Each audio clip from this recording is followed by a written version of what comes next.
સુરતમાં અસામાજિક તત્વો બેફામ બન્યા. રાંદેરમાં જાણે કાયદો અને વ્યવસ્થાનો ખોફ ખતમ થઈ ગયો હોય તેવા દ્રશ્યો સર્જાયા. નજીવી બાબતે અસામાજિક તત્વોએ સમગ્ર વિસ્તારને બાનમાં લીધો. જોયોસ હપટાઉન પાસે રાત્રિના સમયે જાણીતા બિલ્ડર મોહમ્મદ શાહિદ શેખ અને તેમના નાના ભાઈ પર જીવલેણ હુમલો થતા ચકચાર મચી જવા પામી. લઘુશંકા બાબતે થયેલી બોલાચાલીએ જોતજોતામાં ઉગ્ર સ્વરૂપ ધારણ કર્યું. મોપેડ પર આવેલા એક શખ્સે અચાનક ઉશ્કેરાઈને બિલ્ડર મોહમ્મદ શાહિદની પીઠના ભાગે ચપ્પુના ઘા ઝીકી દીધા. સાથે જ આરોપીએ બિલ્ડરને જાનથી મારી નાખવાની ધમકી આપી. હુમલો કર્યા બાદ આરોપી રોંગ સાઈડમાં મોપેડ ભગાવીને ફરાર થઈ ગયો હતો. આ હુમલાની ઘટના સીસીટીવી કેમેરામાં કેદ થઈ.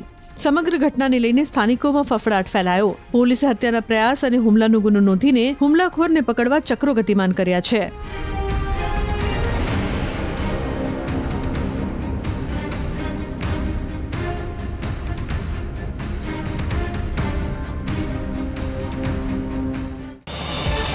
QR કોડ સ્કેન કરો અને ડાઉનલોડ કરો ન્યૂઝ 18 એપ. મેળવો ગુજરાત અને દેશ દુનિયાની પળે પળની અપડેટ્સ.